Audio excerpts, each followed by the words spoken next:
Selamat datang, salam sejahtera. Terima kasih karena bersama dengan saya di Nazilin Unity Channel. Ini satu pendedahan yang paling mengejutkan SPRM. Kami tahu tentang campur tangan dalam SPRM kata bersih. Wow, ini memang luar biasa. Kumpulan Reformasi Pilihan Raya berkata, berkemungkinan SPRM digunakan sebagai senjata oleh kerajaan terdahulu terhadap musuh politik mereka. Saya nak ulang sekali lagi apa yang ditulis daripada FMT ini.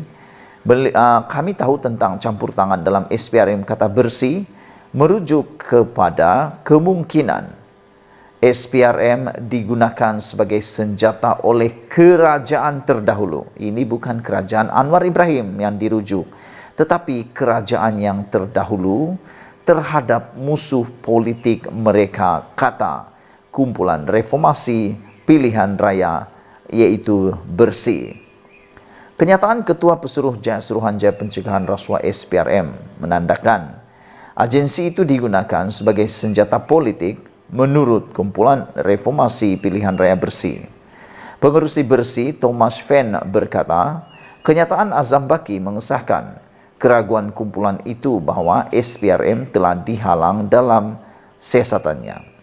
Dan kemungkinan besar SPRM dijadikan senjata terhadap musuh politik kerajaan pada masa itu, kata fans kepada FMT. Minggu lepas, Azam berkata tugasnya menjadi mudah apabila wujud iltizam politik pada pihak atasan, terutamanya Perdana Menteri. Beliau dilaporkan berkata, agensi itu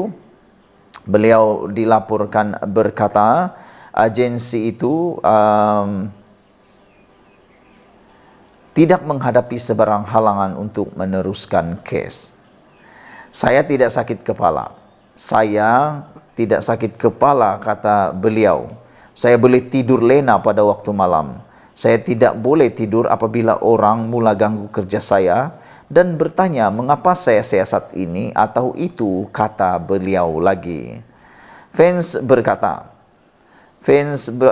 bahwa kebebasan SPRM harus dikodkan dalam undang-undang dan tidak perlu bergantung kepada kelulusan dan sokongan Perdana Menteri.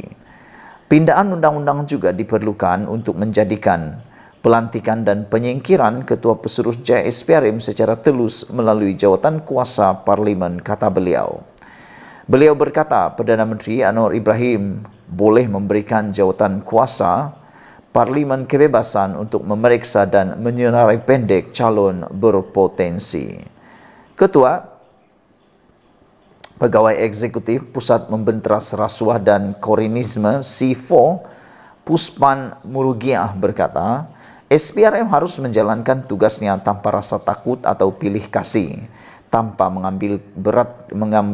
mengira beratnya kes yang mereka siasat.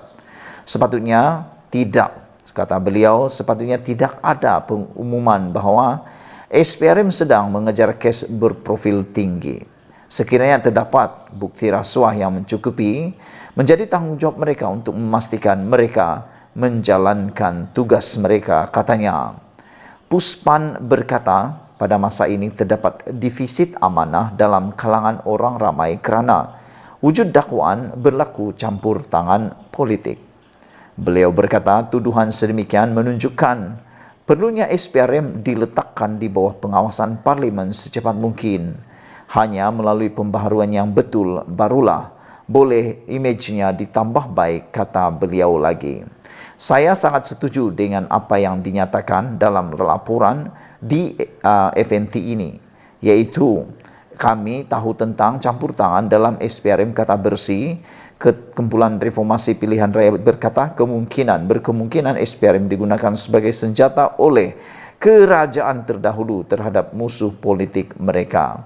Dan yang menariknya ialah mereka semua orang yang ada di dalam laporan ini mengatakan bahawa beliau mengesahkan keraguan kumpulan itu bahawa SPRM telah dihalang dalam siasatannya. Kenyataan Azam Baki mengesahkan keraguan kumpulan itu bahawa SPRM telah dihalang dalam siasatannya. Kata beliau, kemungkinan besar SPRM dijadikan senjata terhadap musuh politik pada masa itu dan bukan masa sekarang, yaitu Anwar Ibrahim.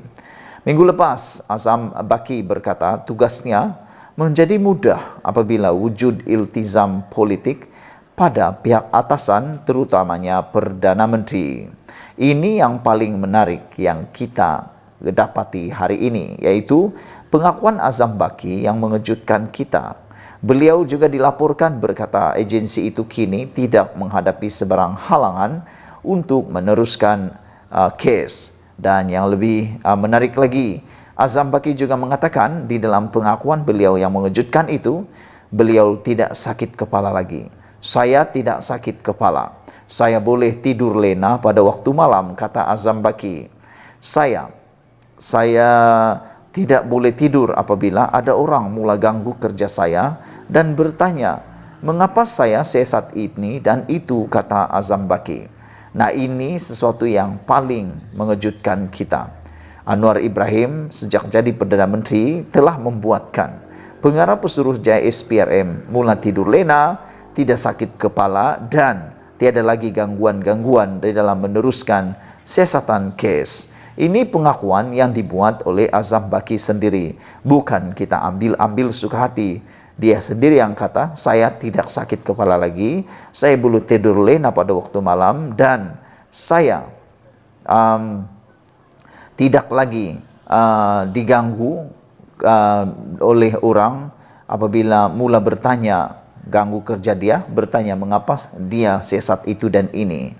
Fans juga berkata bahwa kebebasan SPRM harus dikodkan dalam undang-undang dan tidak perlu bergantung kepada kelulusan dan sokongan Perdana Menteri. Pindahan undang-undang juga diperlukan untuk menjadikan pelantikan dan penyekaran Ketua Pesuruhjaya SPRM secara telus melalui jawatan kuasa parlimen, kata beliau. Beliau berkata Perdana Menteri Anwar Ibrahim boleh memberikan jawatan kuasa parlimen kebebasan untuk memeriksa dan menyenarai pendek calon berpotensi. Ketua Pegawai Eksekutif Pusat Membenteras Rasuah dan Komunisme SIFO juga, yaitu Puspan Murugia, juga berkata, SPRM harus menjalankan tugasnya tanpa rasa takut atau pilih kasih, tanpa mengambil kira berapa beratnya kes yang mereka sedang siasat. Sepatutnya tidak ada pengumuman bahwa SPRM sedang mengejar kes berprofil tinggi. Sekiranya terdapat bukti rasuah yang mencukupi, menjadi tanggung jawab mereka untuk memastikan mereka menjalankan tugas mereka, kata beliau lagi. Pusan berkata pada masa ini terdapat defisit amanah dalam kalangan orang ramai kerana wujud dakwaan berlaku campur tangan politik. Oleh itu beliau berkata tuduhan sedemikian menunjukkan perlunya SPRM diletakkan di bawah pengawasan parlimen secepat mungkin. Hanya melalui pembaharuan yang betul barulah boleh image-nya ditambah baik, kata beliau lagi. Sekian dulu untuk kali ini. Jangan lupa tinggalkan komen Anda, sila tekan butang subscribe. Kita jumpa lagi. Bye-bye.